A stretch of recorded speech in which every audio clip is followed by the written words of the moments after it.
新星出生。从今天起，我姓霍。知道这里的主人是谁？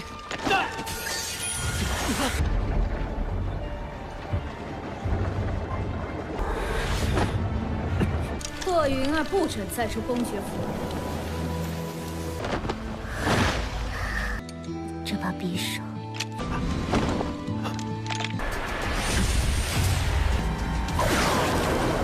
好香啊！表弟弟，你这烤鱼卖不卖？陶雅老师送行了吧？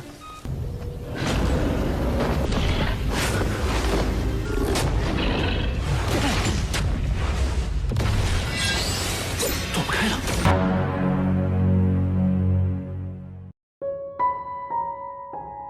Halo guys, kembali lagi bersama Mimin di channel Nafilm. Bagaimana kabar kalian semua? Semoga tetap sehat aja ya kan?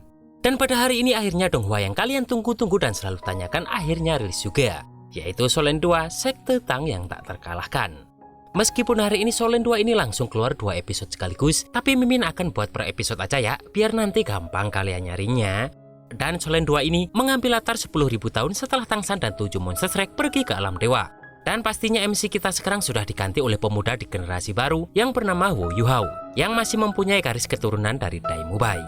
Yang mana MC kita ini mempunyai tingkat kultivasi yang buruk karena meskipun sudah berumur 11 tahun, namun kekuatan rohnya hanya baru mencapai level 10. Dan itu semua diakibatkan karena mata roh pada Wu Yuhao yang membuat kultivasinya sangat lambat. Karena roh pelindung Wu Yuhao bermutasi menjadi mata roh, sekaligus menjadikan Wu Yuhao master roh tipe spiritual. Dan oke, seperti apa alur cerita selengkapnya? Jangan lupa like dulu jika kalian suka dan kita langsung saja masuk ke alur ceritanya.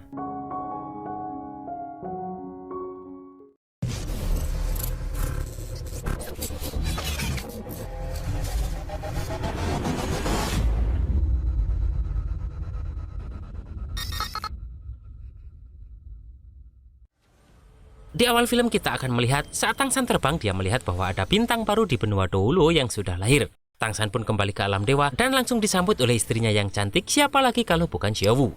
Di sini Xiaowu pun bertanya kenapa Tang San terlihat tampak gelisah. 新星出生，将会迎来全新的变局。 Tang San pun menceritakan jika setelah pertarungan antara dewa, dia sebenarnya ingin tinggal lebih lama di benua Doulo. Namun Tang San terpaksa harus kembali ke alam dewa untuk memimpin situasi karena terjadi pertaruhan antara dewa kebaikan dan dewa kejahatan. Yang mana dewa kebaikan dan kejahatan ini sangat licik karena mereka turun ke dunia fana untuk bermain dengan alasan taruhan. Dan satu hari di alam dewa ini sama dengan 1 tahun di dunia fana. Namun Tang San tak menyangka jika setelah 20 tahun dia berada di alam dewa, itu juga sudah berlalu puluhan ribu tahun di dunia roh. Bahkan Sekte Tang pun sudah musnah. Namun setelah kembali ke alam dewa, Tang San pun tak bisa ikut mengatur dunia fana dan hanya bisa menjadi pengamat dan menyaksikan perubahan benua Doulo selama puluhan ribu tahun. Perubahan kerak 4.000 tahun yang lalu menimbulkan benturan dunia dan memperbesar dunia roh, bahkan membawa banyak perubahan. Di mana 4.000 tahun yang lalu, dunia Ryue dari barat menabrak dunia roh dan menyatu. Dan terjadilah peperangan antara kekaisaran dunia Ryue melawan negara-negara awal dari dunia roh. Namun koalisi dunia roh yang dilengkapi dengan senjata tersembunyi dari Sekte Tang bisa dikalahkan oleh kekaisaran Ryue ini. Dan 10.000 tahun yang lalu hanya ada 2 kekaisaran di benua roh, yaitu Kekaisaran Tiandao dan Kekaisaran Zhengluo. Namun kali ini, dunia roh sudah terbagi menjadi 4 kekaisaran, yaitu Tianhun, Daoling, Ryue, dan Xingluo. Dan mulai saat itu, Sekte Tang pun juga ikut terpuruk dan setelah 4.000 tahun melewati beberapa situasi, kini Sekte Tang benar-benar musnah. Dan meskipun Tang San adalah Raja Dewa, di sini dia hanya bisa pasrah melihat kemunduran Sekte Tang. Namun di sini Xiao menenangkan Tang San jika kemunduran Sekte Tang ini diakibatkan karena kemajuan zaman dan bidang di benua Doulo. Namun karena Tang San adalah pendiri Sekte Tang, maka dia tak akan membiarkan Sekte Tang musnah begitu saja. Dan Tang San merasakan jika baru-baru ini ada bintang baru yang lahir, dan itu berkaitan erat dengan Sekte Tang. Sementara itu terlihat seorang gadis yang selalu menguping pembicaraan Tang San dan Xiaowu tentang benua Doulo ini, dan dia adalah gadis imut Tang Wutong, putri dari Tang San dan Xiaowu. Di sini adegan berpindah ke Mansion Duke atau kediaman adipati di istana Xingluo yang terlihat begitu mewah dan gagah. Terlihat saat 2 orang prajurit berpatroli, mereka melihat seorang anak dengan wajah tegas sedang memperhatikan kediaman adipati, dan dia adalah MC kita yaitu Wu Yuhao. Melihat belati di punggung Yuhao ini, para prajurit ini tahu jika dia adalah tuan kecil bermarga Dai. Namun Yuhao menolak marga itu dan memutuskan untuk menggunakan marga ibunya yaitu Wu. Dan di sini Yu Hao ini berniat meninggalkan kediaman yang dia sebut kediaman kotor pemakan manusia tersebut. Mendengar itu, jelas saja membuat para prajurit itu marah karena Yu Hao berani melecehkan kediaman seorang adipati tersebut. Namun di sini dengan mata rohnya, Yu Hao mampu lepas dan hilang dari sergapan dua prajurit tersebut. Di sini mereka kehilangan Yu Hao tersebut, namun belati harimau putih yang dibawa Yu Hao ini adalah sebuah tanda pengenal dari adipati. 从今天起，我信货。疯了吗？知道这里的主人是干？ Sementara itu di tengah jalan terlihat rombongan berkuda dengan membawa sebuah kereta kerajaan di belakangnya. Terlihat di dalam seorang berwibawa dengan wajah tegas dan dia adalah adipati yang dimaksud yaitu Dai Hao.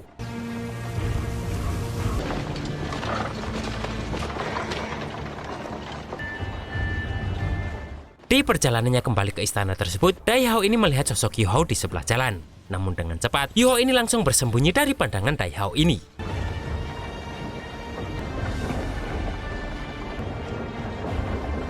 Di sini pun Yu Hao ini mempunyai rasa benci yang besar kepada Dai Hao ini karena meskipun dia adalah ayah biologis dari Yu Hao, namun masa lalu kelamnya membuat Yu Hao sangat membenci kepadanya.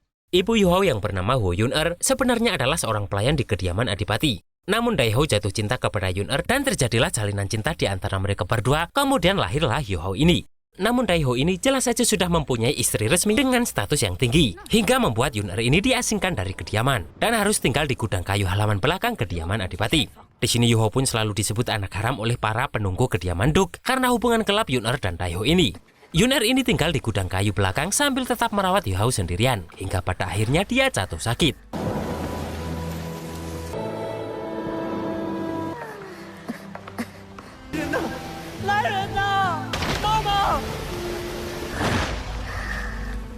Dan sebelum meninggal dunia, Yun-er ini meninggalkan belati harimau putih tadi yang sebenarnya milik Dai Hao dan dia berikan kepada Yu Hao untuk bertahan hidup. Karena bagaimanapun juga, Yu Hao tetaplah anak seorang dari adipati meskipun ibunya mempunyai status rendah.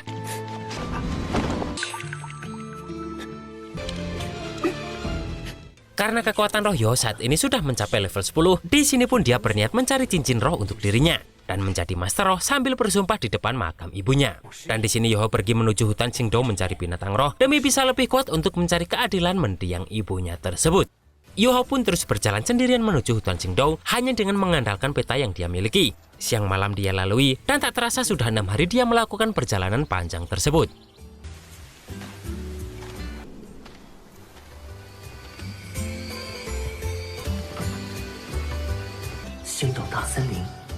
Yu Hao pun hanya bisa mengandalkan sedikit pengetahuannya, yaitu saat binatang roh mati maka dia baru bisa mengambil cincin rohnya. Dan setelah cincin roh diserap oleh master roh yang membunuhnya, maka master roh tersebut dapat menerobos hambatan pelatihan. Dan di sini Yu Hao hanya berharap jika dia cukup mempunyai 1 cincin roh saja. Di tengah perjalanan, Yu Hao pun kehabisan air minum di botolnya. Namun untungnya di depannya sudah terdapat sungai selebar 3 meter yang langsung dia gunakan airnya untuk minum.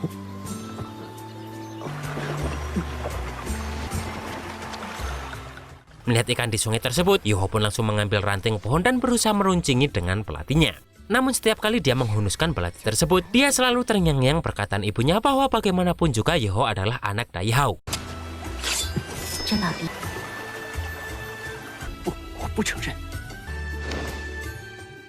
Dengan keterampilan mata rohnya, di sini Yu Hao bisa dengan mudah melihat pergerakan ikan itu menjadi lebih lambat. Dan hal itu dia gunakan untuk menangkap ikan tersebut.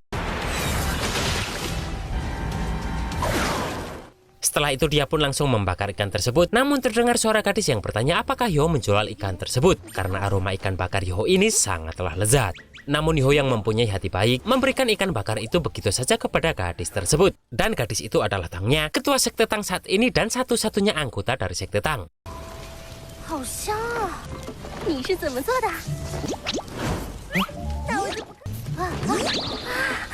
Dengan cepat Tangnya ini langsung berusaha memakan ikan itu, namun terdengar suara pemuda yang berkata kenapa dia makan duluan, padahal pemuda yang membakar ikan tersebut belum makan. Pemuda tersebut terlihat bertubuh tegas dan anggun, dan dia adalah Bai Bei, keturunan dari Xiaogang. Di sini Bai Bei ini memanggil Tangnya dengan sebutan Xiaoya, dan hal itu membuat Tangnya marah karena Tangnya ini adalah ketua sekte Tang. Dan jelas saja Bai Bei ini yang juga masuk anggota sekte Tang langsung memanggil Tangnya ini dengan sebutan guru.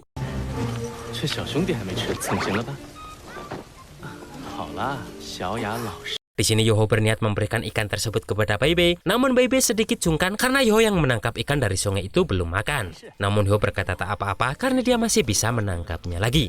Di sini mereka bertiga pun saling berkenalan, namun Tengya ini terlihat sangat keenakan menikmati ikan bakar Yoho ini. 大哥哥，也请你吃。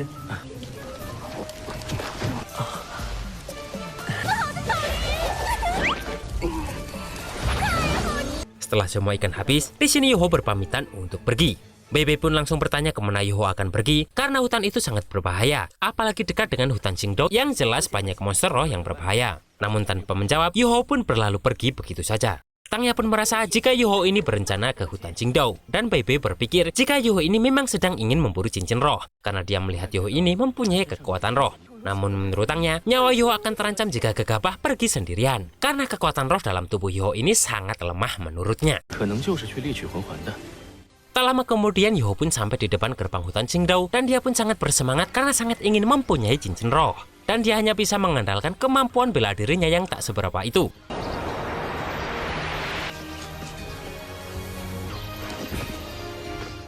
Saat sudah masuk, di sini Yoho sangat terpesona dengan kecantikan hutan Qingdao ini karena selama bertahun-tahun dirinya hanya hidup di dalam kediaman adipati.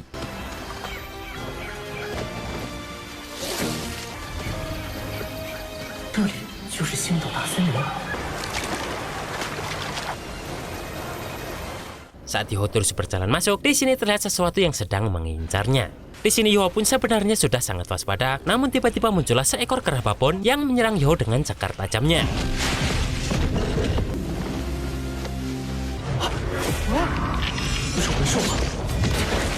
Di sini Yoho tak menyangka jika monster roh ternyata mempunyai kecepatan tempur yang begitu cepat. Dan di sini Yoho hanya bisa berusaha menghindari serangan demi serangan dari kera babon tersebut. Saat babon tersebut akan memuntahkan serangannya, di sini dengan cepat Yoho langsung mengambil belatinya dan menahan serangan tersebut dengan belati itu karena dia sudah tak bisa lagi menghindar. Di sini Yoho tertangkap oleh babon tersebut dan dia tak menyangka jika binatang roh sebenarnya seganas ini. Di sini Yoho pun hanya bisa menusukkan belati tersebut ke babon itu agar binatang itu mau melepaskan Yoho.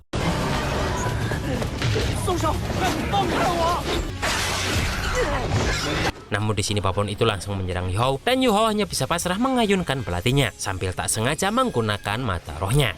Meskipun sebenarnya serangan babon itu begitu cepat, namun berkat mata roh itu, maka seakan-akan serangan itu melambat. Dan di sini Yoho pun berhasil membunuh babon angin tersebut.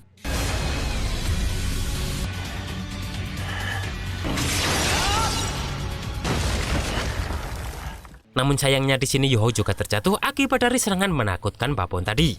Dia pun hanya bisa bersandar di pohon sambil melihat cincin roh dari babon tersebut keluar. Namun sayangnya di sini Yoho ini sudah tak punya kekuatan untuk menyerap cincin roh tersebut.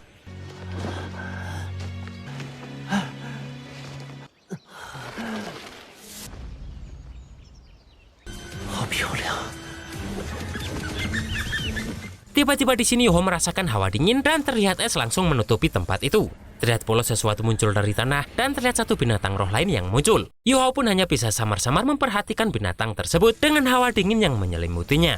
Dan saat Yoho bisa melihatnya dengan jelas, ternyata itu adalah seekor ulat putih dengan wajah yang lucu. Tapi sayangnya, tubuh Yoho ini sudah membeku dengan kedatangan ulat ini.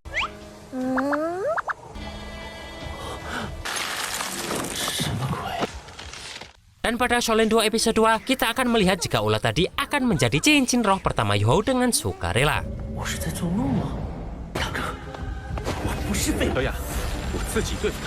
Dan itulah guys alur cerita Shaolin 2 episode 1 ini. Cukup menyedihkan ya kehidupan Yoho ini. Dan bagaimana proses penyerapan cincin roh pertama Yoho yang ternyata berumur jutaan tahun tersebut. Kita tunggu saja di Shaolin 2 episode 2. Dan akhir kata, jangan lupa bahagia dan see you next episode.